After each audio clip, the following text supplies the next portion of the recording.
గణపతిగుం హవామహే కవిం కవీనాముపమశ్రవస్తమం జ్యేష్ఠరాజం బ్రహ్మణస్పద ఆనశృణ్వన్నోతిభిశ్చేదసాదనం శ్రీమహాగణాధిపతయే నమో నమః నో దేవీ సరస్వతీ వాజేభిర్వాజినీవతి ధీనామభిత్రియవతు శ్రీమహాసరస్వత్యై నమో నమః ఆదిత్యాయ చ సోమాయ మంగళాయ బుధాయ చ గురుశుక్రశనిభ్యశ్చ రాహవే కేతవే నమః. ప్రేక్షకులకు శుభోదయం.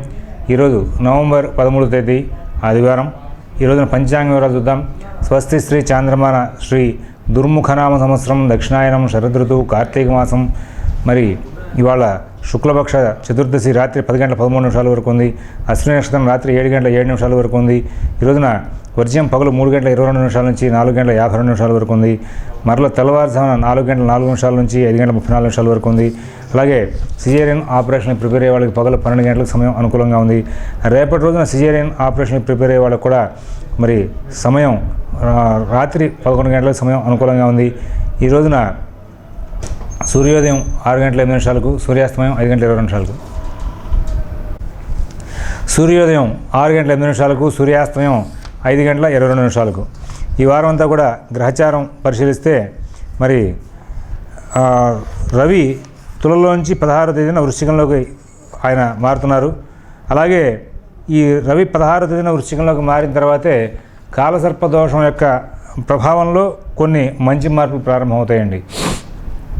మీకు గతంలో కూడా చెప్పాం, కాలసర్పదోషం అంటే రాహుకి కేతుకు మధ్యలో గ్రహాలనే ఉండిపోతే కాలసర్పదోషం. దీని మూలంగా ఇది దేశారిష్ట యోగంగా పంచాంగ గణిత గ్రంథాలని కూడా ముందు మెయిన్ దేశారిష్ట యోగమే. కాలసర్పదోషం మనుషులకు సంబంధించిందని చెప్పేసి దాంతో వ్యాపారం చేసుకున్నారు చాలామంది. మనుషులకు చాలా సాధారణ ఫలితం అది, ఎందుకంటే గ్రహాలని కూడా పనిచేస్తూ ఉంటాయి కదా.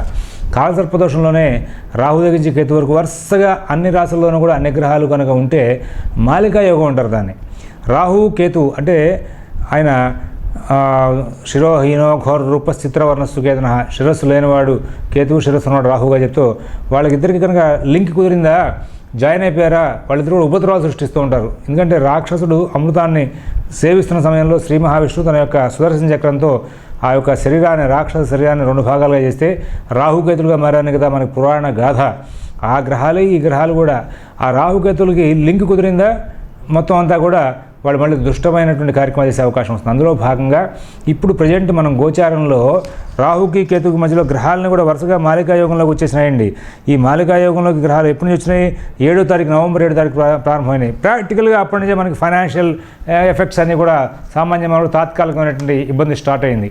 అదే ప్రయత్నంలో భాగంగా 16వ తేదీ వరకు కూడా రవి మారేంత వరకు అటువంటి ఎఫెక్ట్ ఉంటుంది. ఆ తర్వాత మీకు ఈ యొక్క విశేషాలు కూడా కావాలంటే కప్పగంతు వారి గంటల పంచాంగంలో 118వ పేజీలో చాలా క్లియర్గా ఈ యొక్క కాలసర్పదోషం యొక్క కాన్సెప్ట్ అందులో ఇవ్వబడిందని చెప్పాం. కాలసర్పదోషంలో వచ్చేటువంటి మాలికా యోగం అనే దాని మీద. ఇప్పుడు ఈ మాలికా యోగంలో కూడా 16వ తేదీన రవి మారిపోతున్న కారణంగా డిస్కనెక్షన్ స్టార్ట్ అయింది. అయితే ఈ కాలసర్పదోషం అనేది ఇంకా అట్లాగే ఉంటుంది. అయినప్పటికీ కూడా మరి వీటి ప్రభావంగా చూస్తే అండి ఇక్కడ మనకు గ్రహచారంలో మంచి మార్పులు ప్రారంభమైన కారణంగా కొంచెం దేశారిష్ట యోగాలను కూడా, ఫైనాన్షియల్స్ వ్యవహారాలను కూడా మార్పులు వచ్చే అవకాశం వస్తుంది. మరి ఈ సమయంలో ఇంకా వేరే గ్రహాలను కూడా మార్పులు లేవు. రవి, శని, బుధుడు కలిసి వృశ్చికంలో మరి 16వ తేదీ నుంచి. అలాగే గురువు కన్యలో యథావిధి, రాహు సింహంలో యథావిధిగానే ఉన్నారు. కేతువు మాత్రం ఇక్కడ కుంభంలో ఉన్నారు. ధనస్సులో శుక్రుడు, మకరంలో కుజుడు ఉన్నారు. ఈ సందర్భంలో సిజేరియన్ ఆపరేషన్కి ప్రిపేర్ అయ్యే వాళ్ళు ఉన్నారండి. ఈ సిజేరియన్ ఆపరేషన్ ప్రిపేర్ అయ్యే వాళ్ళు ఏ తేదీల్లో కనుక, ఏ సమయంలో కనుక మనం ఆపరేషన్కి సిద్ధమైతే బాగుంటుందని అందరికీ ఆలోచన వస్తుంది.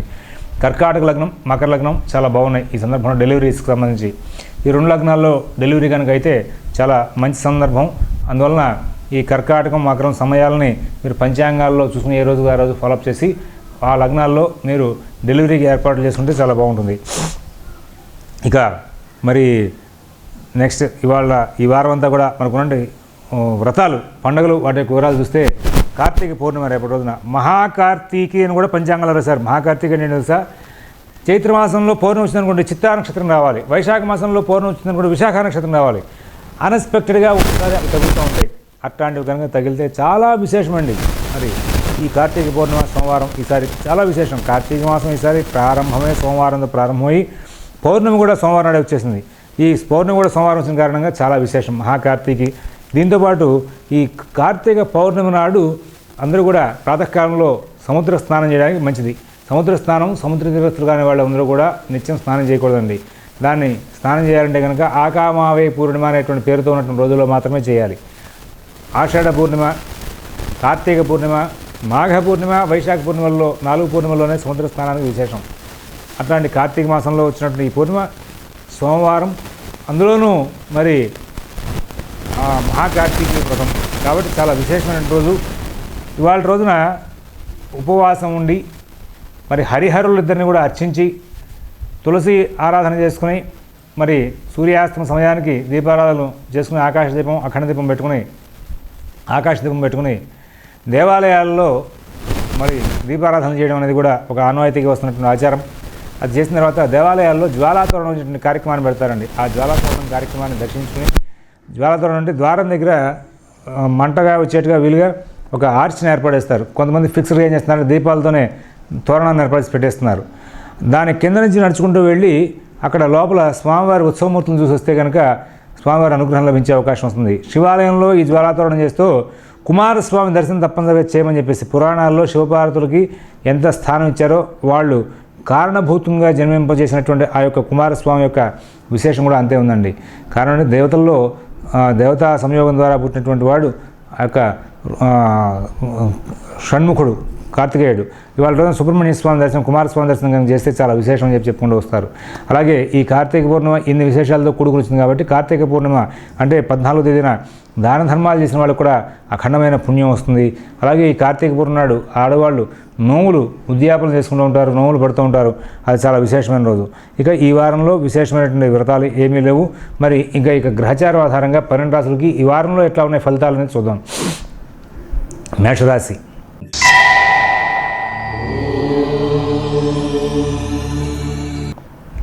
ఈ మేషరాశి వాళ్ళు ఈ వారం రోజులు కూడా కొన్ని సమస్యాత్మకమైనటువంటి కార్యక్రమాలు ఎదురవుతూ ఉన్నప్పటికీ కూడా సమస్యలను పరిష్కరించుకుంటూ ముందుకు వెళ్ళడంలో చాలా సక్సెస్ రేట్ని ఎక్కువగా పొందే అవకాశం వస్తుంది.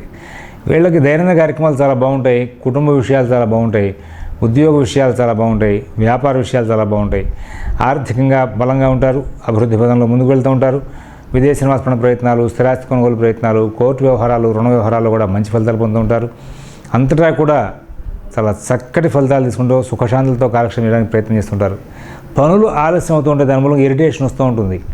కానీ పనులన్నింటినీ కూడా చాలా మటుకు కంట్రోల్ చేసుకుంటూ మరి ముందుకు వెళ్ళే అవకాశం వస్తుంది. ఈ కంట్రోల్ చేసుకునేటువంటి తెలివితేటలు, శక్తి కూడా ఈ వారం అంతా కూడా భగవంతుడు అనుగ్రహించే అవకాశం వస్తుంది. తద్వారా ప్రతి అంశంలోనూ కూడా చాలా చక్కటి ఫలితాలు పొందుతారు. షేరు వ్యాపారులు చాలా జాగ్రత్తగా ఉండమని చెప్పి ప్రత్యేకంగా సూచన. ఈ వారంలో మీకు కుదిరితే కనుక ఆదిత్య హృదయం పారాయణ చేసుకోవడం, ప్రదోషకాలంలో శివాలయంలో ప్రదక్షిణాలు చేయడం అనేది చేస్తే మీకు చాలా మంచి ఫలితాలు ఇంకా పెరిగే అవకాశం వస్తుంది. అదృష్టవశాత్తు కుటుంబ సభ్యుల యొక్క సహాయ సహకారాలు మీకు బాగా అందే అవకాశం వస్తుంది. తద్వారా ఎన్నో మంచి ఫలితాలు కూడా పొందుతూ ముందుకు వెళ్తూ ఉంటారు. వృషభ రాశి.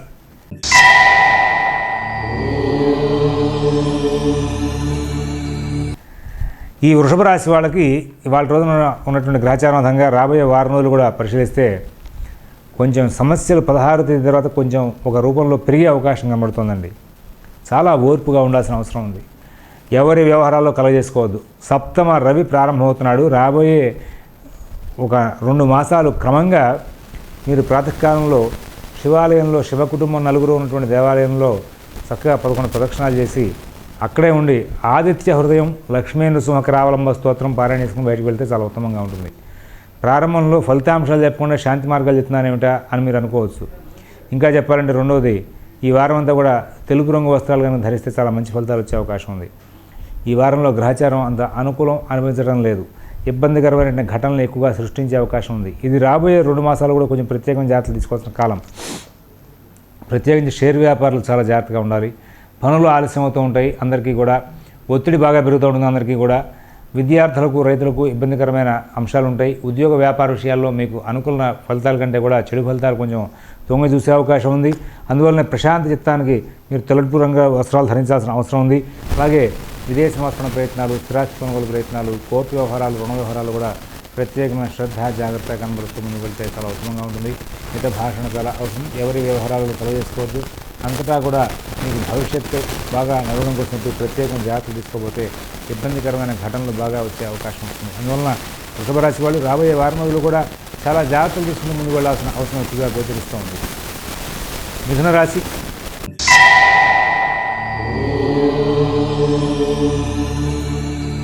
ఈ మిథున రాశి వాళ్ళకి షష్ఠంలో శని అక్కడికే కూడా వస్తున్నాడు. ఒకవైపు మిథున రాశి వాళ్ళకి సమస్యలు పెరుగుతూ ఉంటాయి, ఒకవైపు సానుకూలం పెరుగుతూ ఉంటుంది. గురువు అనుకూలిస్తాడు, శుక్రుడు ప్రతికూలం. రవి శని అనుకూలిస్తారు, కుజుడు ప్రతికూలం. రాహుకేతులు అనుకూలంగా ఉన్నారు. ఇట్లా మిశ్రమ ఫలితాలతో గ్రహ సంచారం మీకు నడుస్తుంది. కాబట్టి ఒక మాటలు చెప్పాలంటే గత వారం కంటే కూడా బెటర్ అని చెప్పాలి. జాగ్రత్తగా ఫైనాన్స్ వ్యాపారులు, షేర్ వ్యాపారులు ప్రవర్తిస్తే సమస్యల నుంచి బయటకు వచ్చే అవకాశం వస్తుంది. ఆర్థిక విషయాలు, ఆరోగ్య విషయాలు, ఉద్యోగ విషయాలు, వ్యాపార విషయాలు చాలా జాగ్రత్తగా చూసుకుంటూ ముందుకు వెళ్ళాలి. విదేశీ నివాస ప్రయత్నాలు, స్థిరాస్తి కొనుగోలు ప్రయత్నాలు, కోర్టు వ్యవహారాలు, రుణ వ్యవహారాలు కూడా ప్రత్యేకమైన శ్రద్ధ జాగ్రత్త కనబరిస్తే చాలా మంచి ఫలితాలు వచ్చే అవకాశం ఉంది. మిగతా భాషణ చాలా అవసరం, ఓర్పు చాలా అవసరం. ఎంత జాగ్రత్తగా ఉంటారో అన్ని లాభాలు వచ్చే అవకాశం ఉంది. దూకుడుగా ఉంటే నష్టాలు వచ్చే అవకాశం ఉంది. ఈ దృష్ట్యా ప్రత్యేకమైన శ్రద్ధ జాగ్రత్త కనబరుస్తూ ముందుకు వెళ్తూ చాలా జాగ్రత్తలు పాటించడం.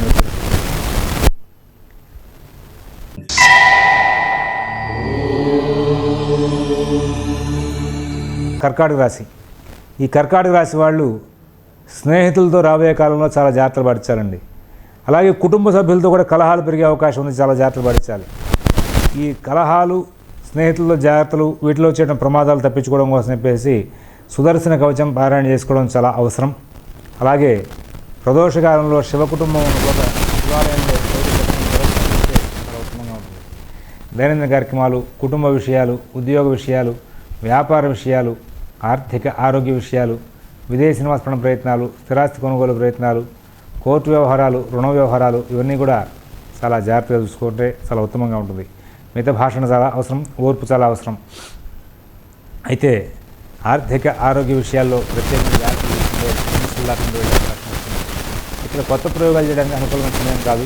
ఆరోగ్య పరిరక్షణ చాలా అవసరం.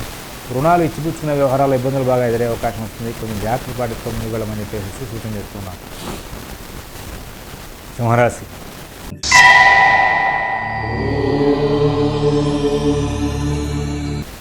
దైనందిన కార్యక్రమాలు బాగుంటాయండి. కుటుంబ విషయాలు బాగుంటాయి, ఉద్యోగ విషయాలు బాగుంటాయి, వ్యాపార విషయాలు బాగుంటాయి, ఆర్థిక ఆరోగ్య విషయాలు బాగుంటాయి, విదేశీ నివాస ప్రయత్నాలు మంచి ఫలితాలు ఇస్తాయి.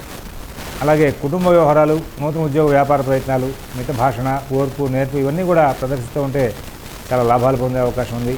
అంతేకాకుండా ఎంత జాగ్రత్తగా ఉంటే అన్ని లాభాలు వచ్చే అవకాశం ఉంది. ఈ వారం అంతా కూడా సింహరాశి వాళ్ళకి ఒక మాటలు చెప్పాలంటే గత వారం కంటే కూడా చాలా అభివృద్ధి పథంలో ముందుకు వెళ్ళే అవకాశం వస్తుంది. చాలా సానుకూలంగా, లాభదాయకంగా మంచి జీవితం గడుపుతూ ముందుకు వెళ్ళి సుఖశాంతులతో కాలక్షేపం చేస్తారని చెప్పడానికి అవకాశాలు బాగా కనబడుతూ ఉన్నాయి. కన్యారాశి.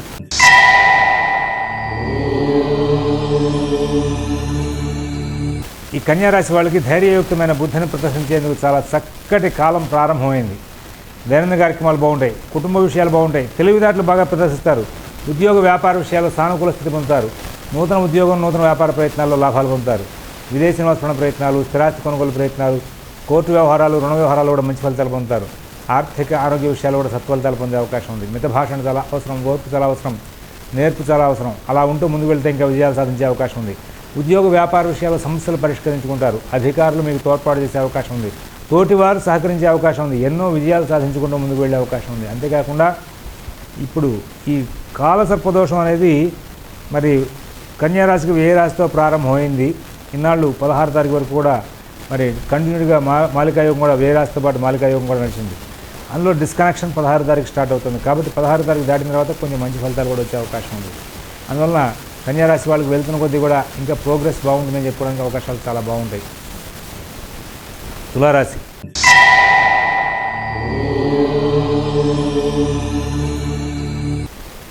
సమస్యలు తగ్గుతాయండి. ఇంకా రాబోయే కాలంలో సానుకూల స్థితి పెరుగుతుంది. డబ్బు ఖర్చు మాత్రం ఇంకా ఎక్కువగానే ఉంటుంది. సంపాదన తక్కువగానే ఉంటుంది. కొత్త ప్రయోగాలు చేయడానికి అనుకూలమైన సమయం మాత్రం కాదు. ఉన్న సమస్యలను పరిష్కరించుకోవడం కోసం జాగ్రత్తగా వ్యవహరిస్తే సమస్యలు దాటే అవకాశం వస్తుంది.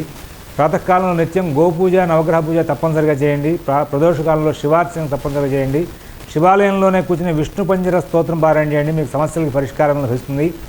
ఆరోగ్యం కూడా సిద్ధించే అవకాశం వస్తుంది. తద్వారా ఈ వారంలో అనారోగ్యవంతులకి అనారోగ్య స్థాయి తగ్గి ఆరోగ్య స్థాయి పెరిగే అవకాశం వస్తుంది. అలాగే విదేశీ నివాసపణ ప్రయత్నాలు వంటి దీర్ఘకాలికమైన ప్రయత్నాలు పనులు పూర్తి కాలేదని బాధపడవద్దు. ఆర్థిక ఆరోగ్య విషయాలు ఉద్యోగ వ్యాపార విషయాల్లో ప్రత్యేకమైన శ్రద్ధ జాగ్రత్త కనబరుస్తూ ముందుకు వెళ్తే చాలా ఉత్తమమైన ఫలితాలు వచ్చే అవకాశం వస్తుంది. వృశ్చిక రాశి.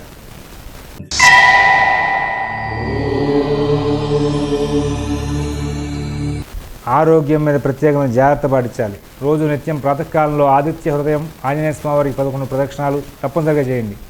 అలాగే ఈ వారం అంతా కూడా దైనందిన కార్యక్రమాలు కుటుంబ విషయాలు అస్తవ్యస్తంగా నడుస్తుంటాయి. కుటుంబ సభ్యులతో సఖ్యత ఉంటుంది, కానీ అస్తవ్యస్తమైనటువంటి పనులు నడిచే అవకాశం ఉంది. ఉద్యోగ వ్యాపార విషయాలు, అలాగే విదేశీ నివాసపణ ప్రయత్నాలు, స్థిరాస్తి కొనుగోలు ప్రయత్నాలు, కోర్టు వ్యవహారాలు, రుణ వ్యవహారాలు కూడా జాగ్రత్త తీసుకోవాలి. అలాగే ఈ వారం అంతా కూడా మీరు చాలా జాగ్రత్తలు పాటిస్తూ ముందుకు వెళ్ళాలండి. కొంచెం ఇబ్బందులు పెరిగే కాలం స్టార్ట్ అయింది. ఎంత జాగ్రత్తగా ఉంటే అంత ఉత్తమంగా ఉంటుంది. మీరు కనుక జాగ్రత్తగా లేకపోతే ప్రతిబంధకాలు బాగా పెరిగే అవకాశం వస్తుంది. ఎవరితోనూ కలహించవద్దు. ఓర్పు చాలా అవసరం. పనులు ఆలస్యం అవుతూ ఉంటాయి. గురు శుక్రుల యొక్క సంచారం బాగుంది కాబట్టి కుటుంబ సభ్యుల యొక్క సహకారం, ఆర్థిక వ్యవహారాలు సమస్యలు దాటడం ఇలాంటివంటి అన్నింటి కూడా ఆ గ్రహచారం అనుకూలించే అవకాశం ఉంది. ధనురాశి.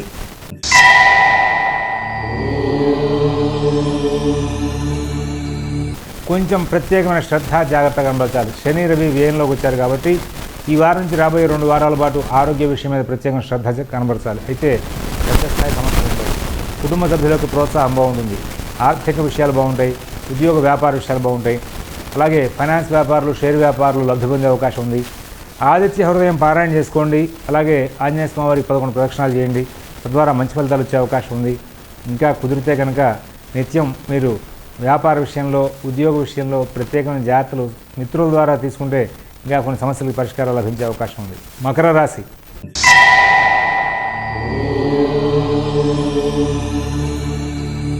వాహనాలు నడిపే విషయంలో జాగ్రత్తలు తీసుకోవాలి. ఆరోగ్య విషయంలో జాగ్రత్తలు తీసుకోవాలి. రుణ సంబంధమైన విషయాల్లో, కోర్టు వ్యవహారాల్లో జాగ్రత్తలు తీసుకోవాలి. ఇక జాగ్రత్తలు తీసుకుంటే నష్టాలు దూరం అయ్యే అవకాశం ఉంది. ఎందుకంటే శని రవి లాభంలో, గురువు భాగ్యంలో కదా సమస్యలు దాటే అవకాశం వస్తుంది. కానీ మీరు ప్రయాణ విషయాల్లో, వాహనాల నడిపే విషయంలో జాగ్రత్తగా ఉండాలండి. అలాగే ఉద్యోగ వ్యాపార విషయాలు, అలాగే మరి నూతన ఉద్యోగ వ్యాపార ప్రయత్నాలు కూడా జాగ్రత్తలు పాటించాల్సిన అవసరం ఉంది. మిత భాషణ, ఓర్పు చాలా అవసరం. ఎవరి వ్యవహారాలను కలగజేసుకోవద్దు. మీ పనులు మీరు స్వయం తీసుకోండి. షేర్ వ్యాపారం దూకుడుతనం తగ్గిస్తే లాభాలు వస్తాయి. అలాగే ఆర్థిక ఆరోగ్య విషయాల్లో, ఉద్యోగ వ్యాపార విషయాల్లో ప్రత్యేకమైన శ్రద్ధ జాగ్రత్త కనబరుతూ ముందుకు వెళ్తే మంచి ఫలితాలు వచ్చే అవకాశం ఉంది. ఈ వారం అంతా కూడా కుటుంబ సభ్యులు కొన్ని సందర్భాల్లో అనుగ్రహిస్తూ ఉంటారు. వాళ్ళు సహకారం చేస్తూ ఉంటారు. కొన్ని సందర్భాల్లో కలహించే అవకాశం వస్తుంది. ఈ దృష్ట్యా మీరు ప్రత్యేకమైన జాగ్రత్తలు తీసుకుని ముందుకు వెళ్తే చాలా మటుకు మంచి ఫలితాలు వచ్చే అవకాశం వస్తుంది. కుంభరాశి.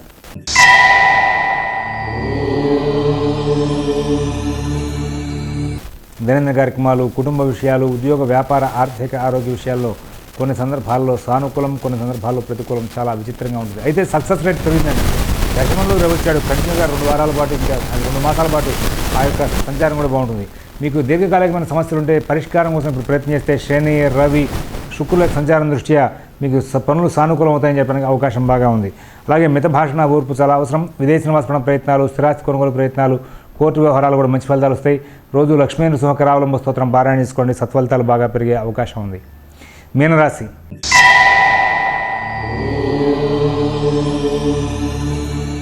ఈ మీనరాశి వాళ్ళకి ఇంకా సత్ఫలితాలు బాగా పెరుగుతాయండి. దైనందిన కార్యక్రమాలు, కుటుంబ విషయాలు, ఉద్యోగ వ్యాపార ఆర్థిక ఆరోగ్య విషయాలన్నింటిలో కూడా ఇంకా విజయ పరంపర బాగా సాగుతుంది. సక్సెస్ రేట్ బాగా పెరుగుతుంది. షేర్ వ్యాపారులకు కూడా మంచి ఫలితాలు వచ్చే అవకాశం ఉంది. భవిష్యత్ ప్రణాళికలన్నీ కూడా సానుకూలమయ్యే అవకాశం ఉంది. మొత్తం మీద విజయవంతమైన ఫలితాలతో ముందుకు వెళ్ళి సుఖశాంతులతో కాలక్షేపం చేసే అవకాశం ఉంది. స్వస్తి ప్రజాభ్యః పరిపాలయంతాం న్యాయేన మార్గేణ మహీన్మహీషా గోబ్రాహ్మణేభ్యः శుభమస్తు నిత్యం. లోకాः సమస్తాः సుఖినో భవంతు. ఓం దత్సత్.